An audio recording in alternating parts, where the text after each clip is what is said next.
اب اگر آپ میری اتنا سوچ رہے ہیں تو آپ کے ذہن میں ایک اور سوال بھی آنا چاہیے کہ اگر اس کشتی پر 7,000 مختلف سپیشیز کے جانور سوار ہوئے جبکہ آج لاکھوں سپیشیز زندہ ہیں تو صرف چند ہزار سالوں میں 7,000 سے لاکھوں سپیشیز کیسے پیدا ہوگی؟ چلے میں آپ کا دماغ تھوڑا سا اور چکرا دیتا ہوں کہ آج جتنی بھی سپیشیز زندہ ہیں ان میں سے بہت ساری سپیشیز تو اس کشتی پر تھی ہی نہیں۔ مثلا میرا پسندیدہ کتا ڈوبرمین تو آج سے صرف 120 سال پہلے ڈیولپ ہوا ہے۔ ہو سکتا ہے کہ آپ کا پسندیدہ کتا جرمن شیفرڈ ہو تو وہ بھی آج سے صرف اور صرف 122 سال پہلے ڈیولپ ہوا تھا۔ انفیکٹ آج کتوں کی 300 سے زیادہ ایسی بریڈز ہیں کہ جو 500 سال سے پہلے وجود ہی نہیں رکھتی تھی۔ میں آپ کو ایک چھوٹی سی کہانی سناتا ہوں۔ 1880 کے جرمنی میں ایک شخص رہا کرتا تھا کارل ڈوبرمین۔ وہ ایک ٹیکس کلیکٹر تھا، حکومت کے لیے لوگوں سے ٹیکس اکٹھا کیا کرتا تھا۔ اب چونکہ ہر وقت اس کے پاس پیسے ہوتے تھے اس لیے چور اور ڈاکو اکثر اس پر حملہ کر کے اس کے پیسے چوری کر لیتے تھے۔ لہٰذا کارل کو ایک ایسے گارڈ ڈاگ یعنی کہ محافظ کتے کی ضرورت محسوس ہوئی کہ جو سائز میں بڑا ہو، جسمانی طور پر مضبوط ہو، بے خوف ہو، خطرناک ہو اور حملہ کرنے میں بھی نہ ڈر ہو اور دیکھنے میں بھی انٹیمیڈیٹنگ ہو۔ لہٰذا اس نے ایسی ہی خصوصیات رکھنے والے مختلف نسل کے کتوں کی بریڈنگ شروع کر دی۔ پیدا ہونے والی جس نسل میں اسے یہ خصوصیات نظر آتی اسے رکھ لیتا اور باقیوں کو تلف کر دیتا، اور اس طرح 20 سال کی محتاط محنت کے بعد بالآخر وہ ایک ایسی نسل ڈیولپ کرنے میں کامیاب ہو گیا جسے آج ہم ڈوبرمین کہتے ہیں۔ اس نسل کے اندر وہ تمام خصوصیات ہیں کہ جس کا میں نے ابھی آپ کے ساتھ ذکر کیا۔ اب غور کریں کہ اگر صرف 20 سال کے اندر صرف ایک فیملی کینیڈائے کے جانور میں اتنی ورائٹیز پیدا ہو سکتی ہیں تو پھر ذرا سوچیں کہ ہزاروں سال میں قدرت کیا کچھ کر سکتی ہے۔ حالانکہ آج جتنی سپیشیز کتوں کی ہے اتنی تو کسی اور جانوروں کی ہے بھی نہیں۔ لہٰذا اس کشتی جس کی حفاظت کا ذمہ میرے رب کا تھا، اس کشتی میں موجود جانوروں کی چند ہزار فیملیز کو لاکھوں سپیشیز میں بدلنے کے لیے اس رب کا صرف ایک حکم ہی کافی تھا۔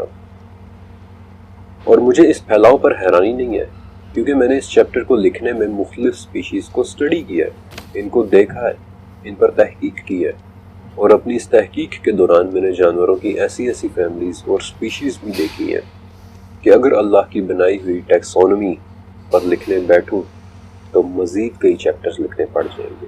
البتہ آپ کی دلچسپی کے لیے ایک ریفرنس کے طور پہ بتا دیتا ہوں کہ صرف کینیڈائی یعنی ڈاگ فیملی سے ہی 34 سپیشیز نکلی ہیں۔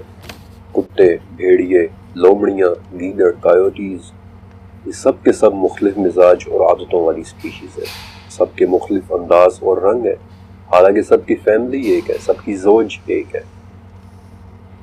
آپ کو سورہ نحل کی اس آیت کا مفہوم یاد ہے کہ ہم نے زمین میں تمہارے لیے جو بھی تھوڑے سے بڑھایا ہے اس کے مختلف رنگ ہیں، مزاج ہیں، اقسام ہیں۔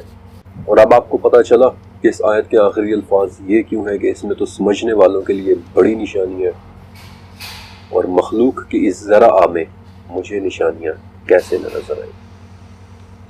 اب ان جانوروں سے ہٹ کر اس سیلاب کے متعلق ایک سوال کہ جو آج کل بہت زیادہ لوگوں نے مس انٹرپریٹ کیا ہے، نہ صرف اہل کتاب بلکہ بہت سے پاکستانی اسکالرز بھی اس تذبذب کا شکار ہو گئے کہ کیا یہ سیلاب پوری دنیا پر آیا تھا یا صرف ایک خاص شہر میں۔ اگر مان لیا جائے کہ وہ سیلاب صرف ایک خاص شہر میں آیا تھا تو پھر پہلا سوال کھڑا ہوتا ہے کہ آخر حضرت نوح علیہ السلام کو پھر ایک اتنی بڑی کشتی بنانے کی ضرورت ہی کیوں پڑی تھی، کہ جو کسی بھی روایت سے دیکھو تو کم سے کم 1 کلومیٹر بائی 1.5 کلومیٹر سائز کی کشتی تھی۔ بلکہ میں نے تو وہ روایت لکھی ہے کہ جس میں اس کشتی کا سائز سب سے چھوٹا منشن ہے۔ ابن عباس رضی اللہ تعالیٰ عنہ سے ہٹ کر جو روایتیں ہیں ان میں ایک جگہ پر اس کشتی کا سائز 2 کلومیٹر لمبائی تک بھی لکھا ہوا ہے۔ تو ایک اتنی بڑی کشتی بنانے کے بجائے حضرت نوح علیہ السلام ہود یا صالح یا لوط علیہ السلام کی طرح اپنا شہر چھوڑ کر کیوں نہیں چلے گئے؟ اور پھر دوسرا سوال کہ نوح علیہ السلام کو جانوروں کی ایک اتنی بڑی تعداد ساتھ لینے کی بھی کیا ضرورت پڑی تھی؟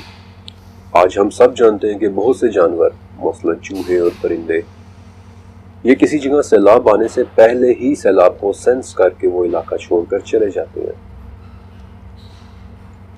آپ کو وہ روایت یاد ہے کہ آسمان اس طرح سے برس رہا تھا کہ جیسے کسی نے مشکیزوں کے منہ کھول دیے ہوں، اور زمین سے پانی اس طرح ابل رہا تھا کہ کسی نے زمین کی ہر دراڑ اور ہر سوراخ کو کھول دیا ہو۔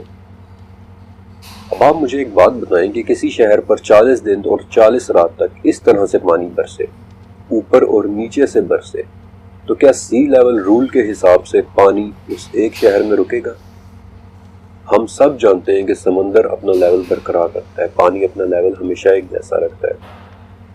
تو اس طرح غضبناک طریقے سے پانی کے برسنے سے، جس کے بارے میں سورہ قمر میں آیا ہے کہ زوردار بارش سے آسمان کے دروازوں کو کھول دیا گیا، تو کیا اس خوفناک بارش اور ابل کر نکلنے والے اس پانی نے صرف اسی شہر کے اندر رہنا تھا؟ اور پھر تیسری بات کہ اس وقت پوری دنیا میں 300 ایسے مختلف کلچرز موجود ہیں کہ جہاں ایک عظیم سیلاب کی کہانی ملتی ہے جس نے پوری دنیا کو ڈھک لیا تھا۔ تو دنیا کے مختلف کونوں میں ایک گلوبل سیلاب کے بغیر ان کہانیوں کا پھیل جانا کیسے ممکن تھا؟ اگر یہ سیلاب لوکل تھا، صرف ایک شہر میں تھا، تو دنیا کے دوسرے سرے کی مائتھولوجی میں اس کی داستان موجود ہونی ہی نہیں چاہیے تھی۔ بہت محنت سے میں نے کچھ بڑی دلچسپ چیزیں اکٹھی کی ہیں کہ اپنی ریسرچ کے دوران مجھے اس سیلاب کا ذکر کہاں کہاں ملا، لیکن آپ کو ان مختلف کلچرز میں لے کر جانے سے پہلے ضرورت اس بات کی ہے کہ ہمیں اس کشتی کی لوکیشن کا تو علم ہو، ایک ایسی لوکیشن جو ہمارے لیے ایک لینڈ مارک کا کام کرے، جہاں سے ہم کشتی اور ان کلچرز کے درمیانی فاصلوں کو ماپ سکیں، اور یقین کریں کہ قرآن پاک میں ہمیں وہ لینڈ مارک بھی دیا ہے۔ سورہ ہود کی 44ویں آیت، جس کے مطابق وہ کشتی جودی پہاڑ پر رکی۔ یوں لگتا ہے کہ جیسے سفر میں قرآن پاک جگہ جگہ مجھے گائیڈ کر رہا تھا۔ جودی پہاڑ ترکی میں ہے، بالکل عراق اور شام کے بارڈر کے قریب۔ تو چلیں جودی پہاڑ سے 3500 کلومیٹر دور ناروے میں۔ ناروے کی نورس مائتھولوجی میں ایک کہانی ملتی ہے، جوٹن کی کہانی۔ جوٹن ایک ایسا شخص ہوتا ہے کہ جو خدا سے باتیں کرتا ہے، اور کہانی کے مطابق اس جوٹن کا نام برگل میر ہے کہ جو پوری دنیا میں آئے ایک عظیم سیلاب میں ایک بڑی سی کشتی لے کر نکلتا ہے۔ اس کہانی میں برگل میر کے نام نے میری توجہ فوراً اپنی طرف کھینچی، کیونکہ جرمن زبان سے واقفیت کی بدولت میں یہ بات جانتا ہوں کہ اس لفظ برگل میر کے 2 تلفظ ہیں، برگل میر اور بیارگل میر۔ ان دونوں میں وہی فرق ہے کہ جو ہماری اردو کے الفاظ انا اور انا میں فرق ہے۔ یہ دونوں لفظ دیکھنے میں ایک ہی جیسے ہیں، لیکن دونوں کے مطلب مختلف ہیں۔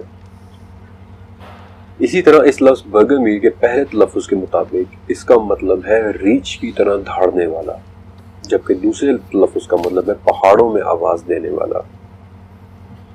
اب یاد ہے کہ میں نے آپ کو کیا بتایا تھا؟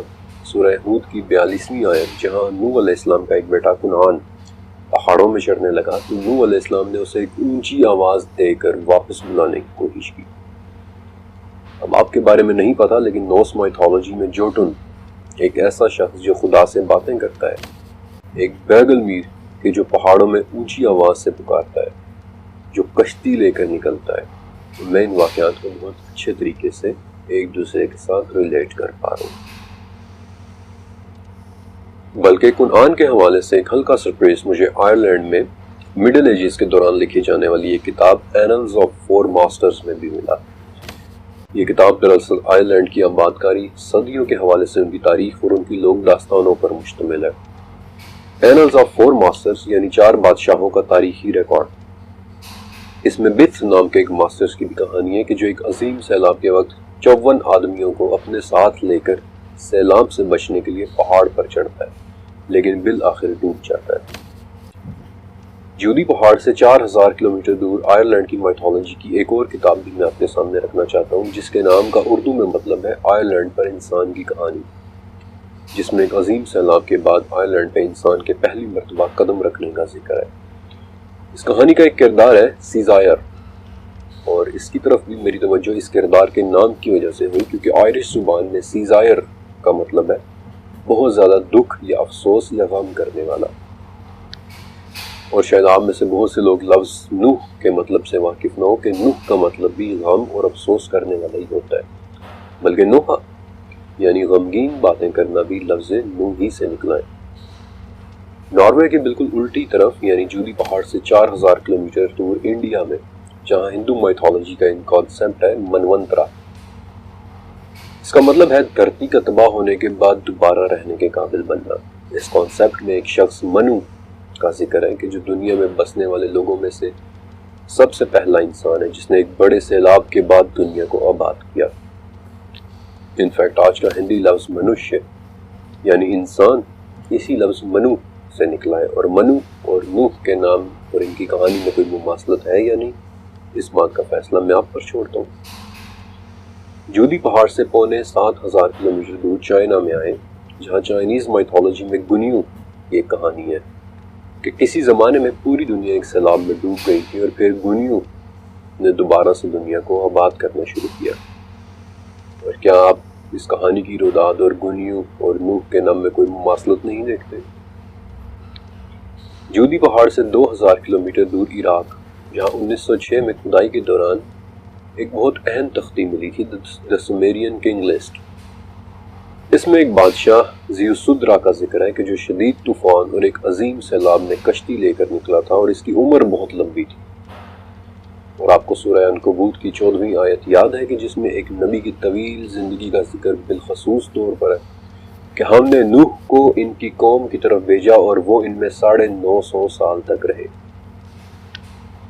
بلکہ عراق ہی سے ملنے والی مشہور تختیاں دی ایپک آف گلگمیش، جن میں سے ایک پوری تختی میں شروع سے لے کر آخر تک سیلاب کا واقعہ لکھا ہوا ہے، اور اس تختی کا نام ہے دی فلڈ ٹیبلٹ۔ اس میں ایک اتنا پشتم کا ذکر ہے کہ جسے خدا کی طرف سے حکم ملتا ہے کہ ایک بہت بڑا سیلاب آنے والا ہے، لہٰذا تم ایک بڑی سی کشتی بناؤ۔ چلے میں آپ کو ایک جانے پہچانے فلسفی افلاطون اس کی ایک کتاب کے متعلق بھی بتاتا ہوں کہ جو اس نے آج سے 2,500 سال پہلے لکھی تھی، جس میں یونان کی مائتھولوجی کے مطابق پرومیتھیس ایک شخص ڈیوکالین کو حکم دیتا ہے کہ ایک بڑی سی کشتی بناؤ کیونکہ پوری دنیا میں سیلاب آنے والا ہے۔ اور آپ ڈیوکالین کا مطلب جانتے ہیں؟ It means a master sailor, سب سے بہتر کشتی چلانے والا۔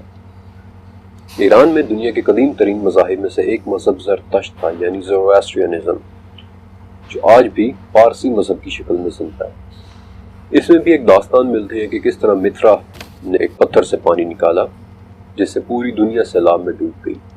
اور آپ کو سورہ قمر کی 12ویں آیت یاد ہوگی، یہاں اس عظیم سیلاب کے وقت زمین کی دراڑیں بھی پھوٹ پڑی تھیں اور زمین و آسمان دونوں کے پانی مل گئے تھے۔ آپ شاید میری بات پہ یقین نہ کریں، لیکن ایک گلوبل سیلاب کی کہانی جودی سے 14,000 کلومیٹر دور ہوائی جزائر کی مائتھولوجی میں بھی ملتی ہے، یعنی دنیا کے نقشے کے بالکل پیچھے کی طرف۔ اور پھر اس کے بھی بالکل الٹی سمت، یعنی جودی سے 12,000 کلومیٹر دور آسٹریلیا کے ایبوریجنل لوگوں کے ہاں بھی۔ اور میں نے بہت کوشش کی کہ کسی طرح اس کہانی کا ورژن کسی ڈاکیومنٹڈ شکل میں آپ کو دکھاؤں، لیکن ایبوریجنل لوگ عرب کے صحرائی بدوؤں اور گوئٹے مالا کے مایانز کی طرح وربل سٹوری ٹیلنگ کی ٹیکنیک استعمال کرتے ہیں، یعنی نسل در نسل کہانیاں سنا کر اپنے علم کو آگے ٹرانسفر کرتے ہیں۔ آپ میں سے جو لوگ دنیا کے نقشے سے واقف ہیں وہ یہ بات جانتے ہیں کہ میں جان بوجھ کر آپ کو دنیا کے بالکل علیحدہ کونوں سے پوری دنیا میں آئے ایک گلوبل اور ایک عظیم سیلاب کا ریکارڈ دکھا رہا ہوں، اور میں نے آپ کو صرف چند ایک جگہوں کے متعلق بتایا ہے، ورنہ اس پوری دنیا میں 300 کلچرز ایسے ہیں جہاں آپ کو اس سیلاب کی کہانی مل جائے گی۔ لیکن ایک بات ذہن میں رکھیے گا کہ ورژن صرف قرآن کا سچا ہے۔ ان تمام کلچرز میں موجود ٹریسز کے متعلق آپ کو بتانے کا صرف یہ مقصد تھا تاکہ آپ دیکھ لیں کہ ایک عظیم سیلاب کا ذکر پوری دنیا کے کلچرز میں ہے۔ ہاں، ورژن صرف وہی سچا ہے کہ جو قرآن میں ہے، کیونکہ ان کلچرز نے اپنے علاقوں اور اپنی زبانوں کے حساب سے اپنے اپنے ورژنز میں پھر اپنے اپنے رنگ بھی بھر دیے، لیکن بنیادی کہانی آج بھی وہی ہے۔ آپ نے گلوبل سیلاب کے متعلق کافی سارے دلائل سنے، لیکن کیا آپ کے ذہن میں ایک مرتبہ بھی یہ سوال آیا کہ آخر اس سیلاب کے پوری دنیا پر آنے کی وجہ کیا تھی؟ یہ بات سچ ہے کہ اس کی وجہ قرآن پاک میں نہیں ملتی، اور یہی وہ وجہ ہے کہ جس کے لیے میں آپ کو پچھلے چیپٹر میں شیس، ادریس اور بک آف اینوخ کے بارے میں تفصیلاً بتایا تھا۔ کیونکہ بک آف اینوخ ہی کے اندر اس سیلاب کے پوری دنیا میں آنے کی وجہ بڑی حیران کن تفصیل کے ساتھ لکھی ہوئی ہے، اور نہ صرف بک آف اینوخ میں بلکہ انجیل میں بھی اس وجہ کے کچھ ٹریسز ملتے ہیں۔ یہ وجہ اتنی حیرت انگیز ہے کہ اسے سننے کے لیے آپ کو اپنا دل اور ذہن دونوں کو بہت وسیع رکھنا ہوگا۔ یہ اتنی غیر معمولی اور ان آرتھوڈاکس وجہ ہے کہ آپ میں سے شاید بہت سے لوگ اسے اتنی آسانی سے سن بھی نہ سکیں، اور شاید میں اس کا ذکر کرتا بھی نہ اگر مجھے 38,000 سال پرانی آرکیالوجی میں اس کے حیرت انگیز حد تک ریلیونٹ ثبوت نہ ملے ہوتے تھے۔ لہٰذا بہت غور سے سنتے جائیے۔ اگر کبھی آپ نے دلچسپی کی خاطر انجیل کا مطالعہ کیا ہو تو انجیل کی بک آف جوڈ میں ایک جملہ لکھا ہے کہ اور ہنوک بھی، کہ جو آدم کے بعد ساتویں تھے، انہوں نے ایک پیشن گوئی کی کہ وہ اپنے 10,000 مددگاروں کے ساتھ آئے گا تاکہ تم سب کو سزا دے، جو بھی تم میں سے ان نیچرل ہے اور ان نیچرل کام کرتا ہے اور اس کی ان نیچرل زبان ہے۔ اس لفظ ان نیچرل کا مطلب ابھی تھوڑی دیر تک آپ کو کلیئر ہوگا۔ یہ بات انجیل میں انہی الفاظ کے ساتھ بک آف ڈیوٹرانومی میں بھی لکھی ہوئی ہے، لیکن دونوں مقامات پر یہ بات اس سے زیادہ کلیئر نہیں ہو پاتی۔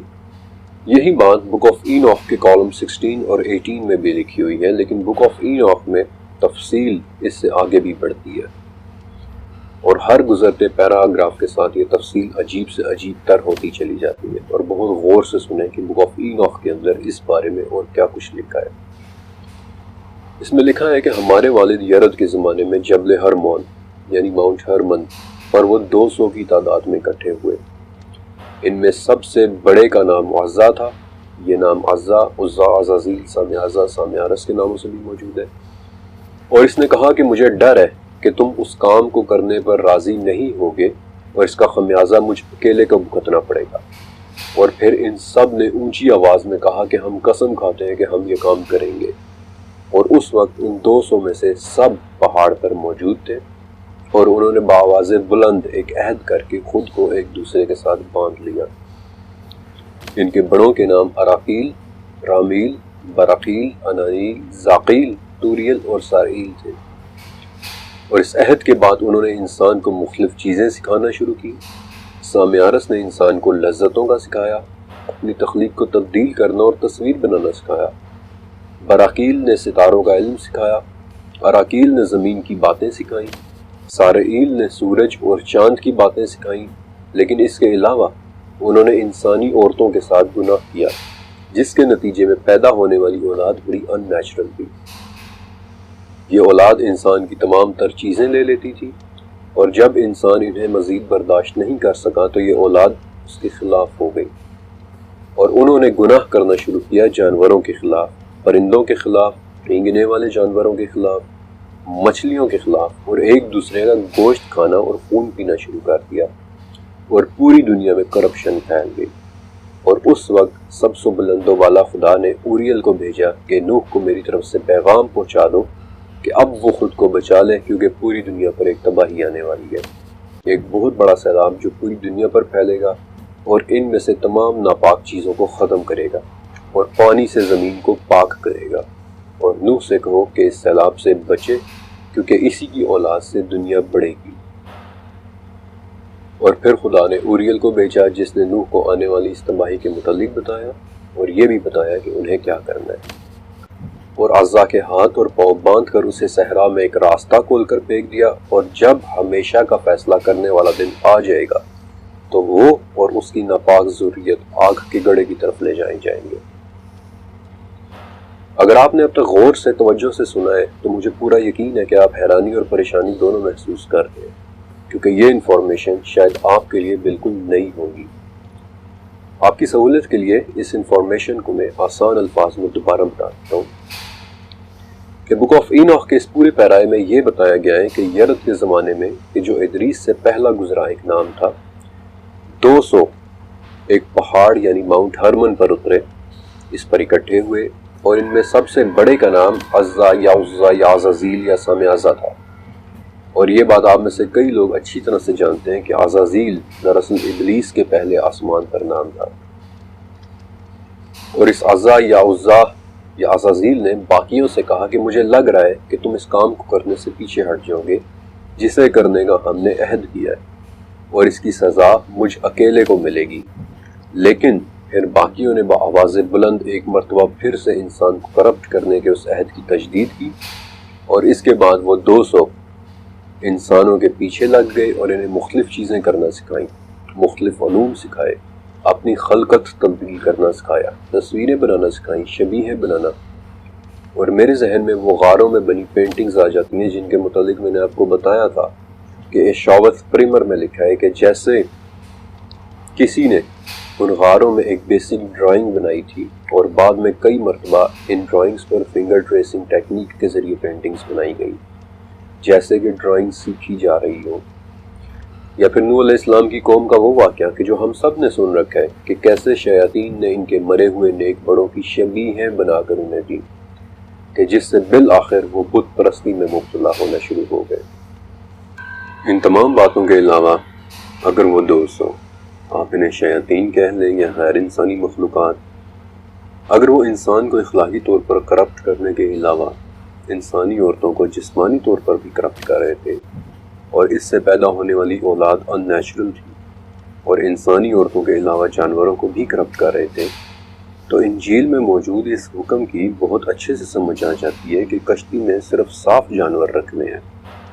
ٹھیک ہے کہ یہ سب باتیں بڑی عجیب، حیرت انگیز اور دلچسپ بھی ہیں، لیکن میرے پاس ان سب باتوں کو بیان کرنے کی کیا دلیل ہے؟ کیونکہ بغیر کسی دلیل کے یہ سب باتیں صرف باتیں ہیں۔ اگست 1908 میں آسٹریا کے اندر کھدائی کے دوران ایک چھوٹا سا مجسمہ ملا تھا، چونے کے پتھر سے بنا ایک معمولی سا مجسمہ جس پر سرخ مٹی پھیری گئی تھی۔ یہ ایک عورت کا مجسمہ تھا، لیکن نہ ہی اس کا سر تراشنے پر کوئی خاص توجہ دی گئی تھی اور اس کے پاؤں تو تھے ہی نہیں، لیکن انسانی جسم میں جو بھی اعضاء ریپروڈکشن سے متعلق ہوتے ہیں انہیں بالخصوص بڑی ہی وضاحت کے ساتھ تراشا گیا تھا، اور اس عجیب سے مجسمے کو کسی نے آج سے 25,000 سال پہلے بنایا تھا۔ آج بھی یہ چھوٹا سا اور عجیب و غریب سا مجسمہ وینا کے نیچرل ہسٹری میوزیم میں رکھا ہوا ہے، لیکن آسٹریا سے باہر کئی دوسری کھدائیوں میں دھیرے دھیرے مزید مجسمے ملنا شروع ہوئے، بالکل اسی ڈیزائن کے ساتھ عورتوں کے مجسمے، زیادہ تر کے سر غائب، چہرہ غائب، پاؤں غائب، اور انہیں بناتے وقت جسم کے صرف انہی اعضاء پر فوکس کیا گیا کہ جن کی افزائش نسل کے دوران اہمیت ہوتی ہے۔ بلکہ ایک مجسمے جس کا نام وینس آف میگڈلائنن ہے، اس میں تو پورے کا پورا فیمیل ریپروڈکٹیو سسٹم بنا ہوا ہے۔ اب تک اس وینس سیریز کے 200 مجسمے مل چکے ہیں، جن میں سب سے پرانا مجسمہ وینس آف ہالیفیلز جو آج سے 35,000 سال پہلے بنایا گیا تھا۔ وہی ڈیزائن، زیادہ تر کے سر غائب، پاؤں غائب، بس ایک حاملہ عورت کا جسم۔ انفیکٹ ان میں سے ایک مجسمہ تو بلوچستان کے مہر گڑھ سے بھی ملا تھا۔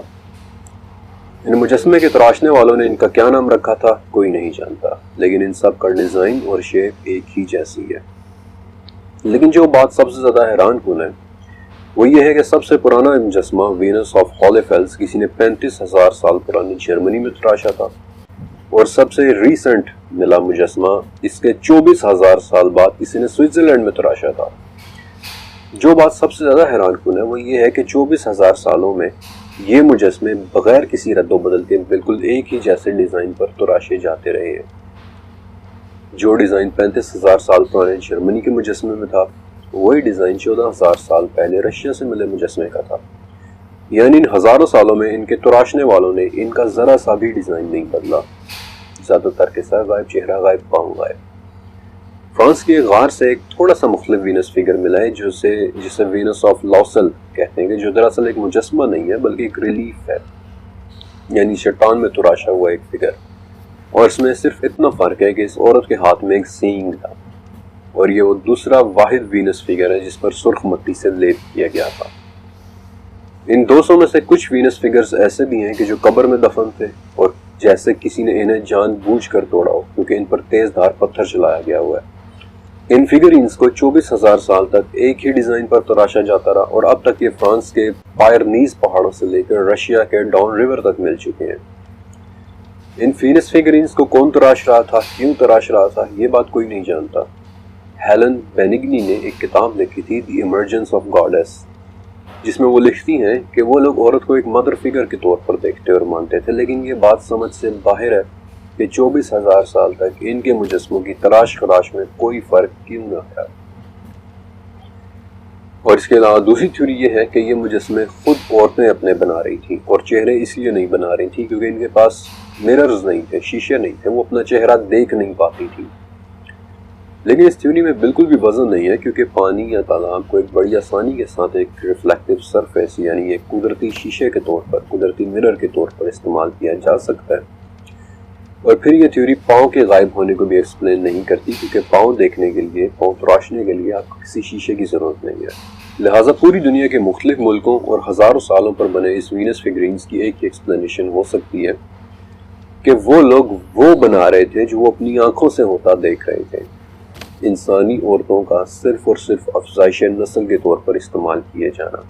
اس چیز کو انہوں نے مجسمے کے خاص حصوں کو واضح طور پر تراش کر دکھانے کی کوشش کی، اور جو سلوک وہ ان عورتوں کے ساتھ ہوتا دیکھ رہے تھے اس کے لیے چہرہ اور پاؤں بنانا غیر ضروری تھا۔ وہ ایک طرح سے پتھروں کے مجسموں کے ذریعے اپنے آنکھوں کے سامنے ہوتی کہانی کو فلما رہے تھے۔ اسی لیے ایک طویل عرصے تک ان کے مجسمے کے ڈیزائن میں کوئی فرق نہیں آیا، وہ وہی تراشتے رہے یہ وہ ہزاروں سال سے ہوتا دیکھتے چلے آ رہے تھے، اور اس کے علاوہ میرے پاس ان وینس فگرینز کی کوئی بہتر ایکسپلینیشن نہیں ہے۔ لیکن اگر اس ساری بات میں ذرا سا بھی سچ ہے تو اس اولاد کا کیا کہ جو اس سب کے نتیجے میں پیدا ہو رہی تھی، جو زمین پر ایک بیماری کی طرح پھیل رہی تھی، اور جس سے زمین کو پاک کرنے کے لیے بک آف اینوخ کے مطابق ایک ایسا سیلاب ضروری ہو گیا تھا جو پوری دنیا کو دھو دے۔ 1940 میں فرانس کی ایک غار میں ایک بہت ہی عجیب و غریب سا ریلیف ملا تھا۔ یہ ریلیف کسی نے چٹان میں 35,000 سال پہلے کھود کر بنایا تھا، اور یہ اتنا عجیب و غریب ریلیف ہے کہ اسے نام ہی The Sorcerer of Grotte di Gabilo یعنی گابیلو کی غار کا جادوگر کا دیا گیا تھا۔ انسانوں کے سے انداز میں بیٹھا ایک ہرن جس کے سر پر سینگ بھی ہیں، جس کا جسم اور سر تو ہرن جیسا ہی ہے لیکن اس کے بازو اور ٹانگیں انسانوں جیسی ہیں۔ فرانس ہی کی ایک اور غار میں 13,000 سال پہلے ایک اس سے بھی زیادہ عجیب و غریب پینٹنگ ملی تھی، جسے اگر میں آپ کو دکھاؤں تو آپ یہ آئیڈیا بھی نہیں کر پائیں گے کہ یہ انسان بنانے کی کوشش کی گئی ہے یا جانور۔ اس پینٹنگ کا نام ہے The Sorcerer of Troyes Ferris یعنی فریرس کی غار کا جادوگر، جس کی پچھلی دونوں ٹانگیں انسانی ہیں، اس کے دونوں ہاتھ انسانی ہیں، اس کا چہرہ بھی انسانی ہے، لیکن اس کا جسم اور اس کے کھڑے ہونے کا پوسچر جانوروں جیسا ہے، اور یہ بھی کہ اس کے سر پر سینگ ہے۔ ان سب سے پرانا ایک چھوٹا سا مجسمہ جسے آج سے 38,000 سال پہلے کسی نے تراشا تھا، لوون مینچ، یہ ایک جرمن لفظ ہے جس کا انگلش میں ٹرانسلیشن ہوتی ہے The Lion Man of Hohenstein-Stadel، ایک ایسا مجسمہ جس کا پورا جسم انسانی ہے لیکن اس کا سر شیر کا ہے، اور یہ مجسمہ آج بھی جرمنی کے علم میوزیم میں موجود ہے۔ میں نے آپ کو صرف 3 مثالیں دی ہیں غاروں میں بنی پینٹنگز، ان میں پوری ایک کیٹیگری ہے جسے ویژنری کیو آرٹ کہتے ہیں۔ اس قسم کی پینٹنگز میں 2 چیزیں بڑی ہی عجیب دیکھنے کو ملتی ہیں کہ ایک تو ان میں ایسے ایسے کریکٹرز بنے ہوئے ہیں کہ جو آدھے انسان اور آدھے جانور ہیں، اور دوسری یہ کہ ان میں ایسی تصویریں بھی پینٹ ہوئی ہوئی ہیں کہ جن میں انسان کا جسم بدل رہا ہے، شیپ شفٹ ہو رہا ہے۔ میرا آپ سے ایک سوال ہے کہ آج سے 38,000 سال پہلے، جب ابھی زراعت بھی شروع نہیں ہوئی تھی، جب کسی قسم کی سیویلائزیشن کا نام و نشان بھی نہیں تھا، جب ابھی گھر بھی صحیح طرح سے نہیں بننا شروع ہوئے تھے، تو کیا تب وہ لوگ اتنے تخیلاتی اور امیجنیٹو تھے کہ 12 سنگے اور انسان کا ہائیبرڈ، شیر اور انسان کا ہائیبرڈ، اور انسانوں کی طرح بیٹھے ہوئے ہرن یا ہرن کی طرح چلتے ہوئے انسانوں کو تصور کر رہے تھے؟ شاید نہیں۔ شاید وہ لوگ وہی تراش رہے تھے جو اس وقت وہ اپنی آنکھوں کے سامنے چلتا پھرتا دیکھ رہے تھے، اور شاید انہی چیزوں سے اس دنیا کو پاک کرنے کے لیے ایک عظیم سیلاب کا آنا ضروری تھا۔ حضرت عبداللہ ابن عباس رضی اللہ تعالیٰ عنہ سے روایت ہے کہ یہ کشتی تقریباً 150 دن تک پانی میں تیرتی رہی، اور جب یہ سیلاب مکمل ہو گیا اور اللہ کے حکم سے آسمان و رسنا تھم گیا اور زمین بھی اپنا پانی نگل گئی، اور کشتی جودی پہاڑ پر جا ٹھہری، اور قتادہ کے مطابق وہ 10 محرم کا دن تھا، تو اس کشتی پر موجود نوح علیہ السلام کے 3 بیٹے حام، سام اور یافس دنیا کے مختلف علاقوں میں چلے گئے۔ حضرت سمرہ کی روایت کے مطابق سام کی نسل میں سے عرب اور ایشیا کے لوگ نکلے، اور اسی نسبت سے آج بھی ہم سیمیٹک ریسز کہلاتے ہیں، اور ہماری زبان بھی ایک سیمیٹک زبان کہلاتی ہے۔ حام کی نسل میں سے افریکنز اور بربرز، اور یافس کی نسل میں سے ترک اور رومنز یعنی یورپینز نکلے۔ ان تینوں کے علاوہ کچھ پوتوں کے نام بھی ملتے ہیں، مثلا عاشور وغیرہ، اور بہت ممکن ہے کہ آشوری یا اسیرینز انہی پوتوں کی اولاد میں سے تھے، اور ان کے متعلق کچھ بڑی دلچسپ باتیں میں آپ کو آنے والے چیپٹرز میں بتاؤں گا۔ ان پوتوں میں ایک نام ایبر کا بھی ملتا ہے، اور عبرانی کا لفظ اسی سے نکلا ہے بیسکلی۔ انفیکٹ انجیل کے بک آف کرونیکلز میں 70 نام ملتے ہیں جو اس وقت مختلف علاقوں میں پھیل گئے تھے، اور اس وقت بھی 70 اقوام کی لائنیج نوح علیہ السلام کی اولادوں تک ٹریس ہو جاتی ہے۔ اور پھر ہوا ایک نئے انسانی دور کا آغاز، اور شاید پہلی مرتبہ باقاعدہ انسانی سیٹلمنٹس بننا شروع ہوئی، یعنی رہنے کی وہ قسم کے جس سے آج ہم واقف ہیں، ہیومن سیٹلمنٹس۔ اور اس کا ایک ثبوت ابو ہریرہ رضی اللہ تعالیٰ عنہ سے مروی وہ روایت ہے کہ جودی پہاڑ سے اترنے کے بعد نوح علیہ السلام نے تمانین نام کا ایک گاؤں آباد کیا تھا۔ تمانین کا مطلب ہی 80 ہے، 80، یعنی کشتی پر موجود 80 لوگوں کی بستی۔ اور نوح کے تینوں بیٹوں کی دنیا میں پھیل جانے کے بعد آہستہ آہستہ ایک ایسی دنیا شکل میں آنی شروع ہوئی جسے آج ہم پہچانتے ہیں۔ انسان نے زراعت کو باقاعدہ ایک پیشے کے طور پر اپنایا، مستقل بستیاں قائم کی، خوراک کی نئی نئی شکلیں پیدا ہونا شروع ہوئیں، جانوروں کو ڈومیسٹیکیٹ کرنے یعنی پالتو بنانے کی پریکٹس شروع ہوئی، گائے، بکری، گدھے، اور سب سے اہم بات کہ انسان دنیا کے تمام علاقوں میں پھیل گئے۔ لیکن یہ سب کچھ ایک ہی دن میں نہیں ہوا تھا، بلکہ یہ سب شروع تو فرٹائل کریسنٹ میں ہوا تھا، یعنی کہ ہلال چاند کی شکل کا وہ حصہ جس میں آج ترکی، فلسطین، مصر اور عراق آتے ہیں، اور پھر دھیرے دھیرے باقی دنیا میں بھی پھیلنا شروع ہوا۔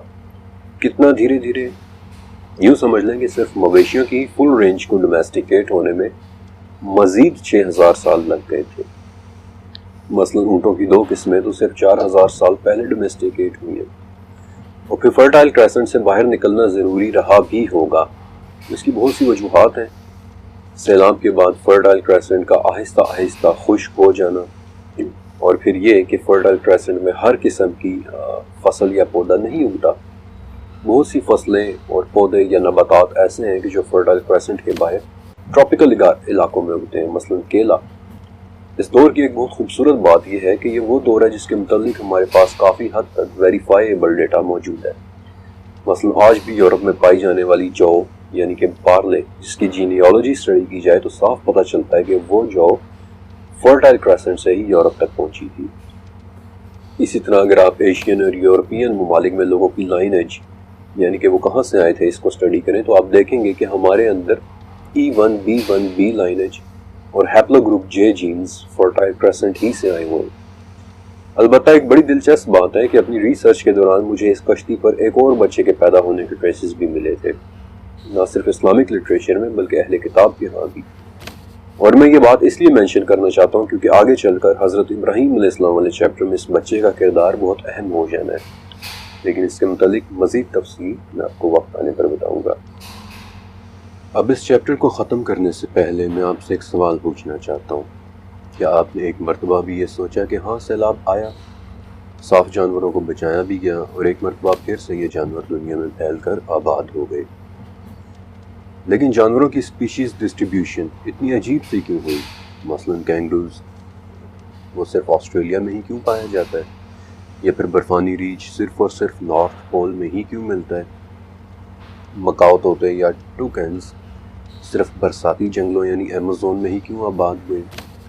یا چیتا صرف افریقہ میں ہی کیوں ملتا ہے؟ آپ کو سورہ فاطر کی 28ویں آیت یاد ہے کہ آدمیوں، جانوروں اور چوپایوں میں ایسے ہیں کہ ان کے مختلف رنگ ہیں، یعنی مختلف مزاج، مختلف اقسام ہیں۔ ایک مرتبہ سورہ جاسیہ کی 4تھی آیت کو بھی پڑھیں کہ ان جانوروں کی پیدائش میں جنہیں وہ پھیلا دیتا ہے، اس میں یقین رکھنے والوں کے لیے بہت سی نشانیاں ہیں۔ لیکن ذرا سوچیں کہ ان مختلف مزاج والے جانوروں کے اس طرح پھیل جانے میں کون سی نشانیاں ہیں؟ Let me tell you something. It's all about a perfect ecosystem. ایک پرفیکٹ ایکو سسٹم، یعنی اس دنیا میں رہنے والے تمام جانداروں کا پرفیکٹ بیلنس۔ چلیں، برفانی ریچھ کی بات ہوئی ہے تو میں آپ کو اسی سے مثال دے دیتا ہوں۔ ریچھ ارسیڈائی فیملی سے تعلق رکھتا ہے، اور اس فیملی یا زوج سے ریچھوں کی 8 سپیشیز نکلی ہے۔ پاکستان، ایران اور انڈیا کا بلیک بیئر، امریکہ کا براؤن بیئر، نارتھ پول کا پولر بیئر یعنی برفانی ریچھ، اور ایون کہ چائنا کے پانڈا، وہ بھی اسی فیملی کا حصہ ہے۔ صرف اسی ایک فیملی یعنی ارسیڈائے کے ان مختلف ریچھوں کے مزاج کو دیکھیں، ہر ایک آپ کو مختلف مزاج کا نظر آئے گا۔ پاکستان اور انڈیا کا کالا ریچھ، جس کے لیے ایشیا کی آب و ہوا پرفیکٹ ہے اور یہ نسبتاً تھوڑا سا کم خونخوار، تھوڑا سا کم ایگریسو ہوتا ہے، اس سے اکثر انسانوں کا سامنا بھی ہو جاتا ہے، اور اگر آپ اپنی جگہ جمے رہیں اور شور مچائیں تو موسٹ لائکلی آپ کو نقصان نہیں پہنچائے گا۔ یہ ایکو سسٹم میں اپنی بالکل ٹھیک جگہ پر ہے، جبکہ اس کے مقابلے میں امریکہ کا براؤن بیئر، جسے رہنے کے لیے ایک بڑا ایریا چاہیے ہوتا ہے، اور وہ بلیک بیئر کے مقابلے میں تھوڑا سا خونخوار یا زیادہ ایگریسو بھی ہوتا ہے۔ In fact to be very honest, brown bear کے ہاتھ کا ایک ہی وار کافی ہوتا ہے، اور اللہ نے اسے اس کی ضرورت کے مطابق ایکو سسٹم میں بالکل ٹھیک جگہ پھیلایا۔ ان ممالک میں جہاں کا رقبہ بہت وسیع ہے، امریکہ، کینیڈا، رشیا، لیکن پولر بیئر، برفانی ریچھ، یہ ارسیڈائے فیملی کا وہ واحد ممبر ہے جو جان بوجھ کر انسان کا شکار کرتا ہے۔ جسامت میں سب سے بڑا ریچھ جو آپ کو 15 میل دور سے سونگھ سکتا ہے اور 2 میل دور سے دیکھ سکتا ہے، لہٰذا اگر آپ نے برفانی ریچھ کو دیکھ بھی لیا ہے تو شاید آلریڈی بہت دیر ہو چکی ہے۔ آپ نہ ہی اسے ڈرا سکتے ہیں اور نہ ہی اس سے بھاگ سکتے ہیں، اور انسان کے برفانی ریچھ کے سامنے آ جانے کا ایک ہی مطلب ہوتا ہے یقینی موت، سرٹن ڈیتھ۔ لیکن ایکو سسٹم میں یہ برفانی ریچھ اپنی پرفیکٹ جگہ پر موجود ہے، نارتھ پول میں 16.5 ملین اسکوائر کلومیٹر کی پھیلی ایک جمی ہوئی دنیا، جہاں یہ آزادی کے ساتھ راج کرتا ہے، ایکو سسٹم میں اپنی پرفیکٹ جگہ پر۔ میں آپ کو ریچھوں کے علاوہ بھی کئی طرح کے جانوروں کی مثالیں دے سکتا ہوں، اور ایک مرتبہ آپ جانوروں کے رنگ، ان کے مزاج کو اسٹڈی کریں، اور پھر ایکو سسٹم میں ان کی جگہ کو دیکھیں، ان کی اسپیشیز ڈسٹریبیوشن دیکھیں، تو پھر آپ کو سمجھ آئے گی کہ وہ دنیا میں اس طرح سے کیوں پھیلے۔ اور میں دل سے مانتا ہوں کہ ان کے اس طرح پھیلا دیے جانے میں اللہ کی بڑی واضح نشانیاں موجود ہیں۔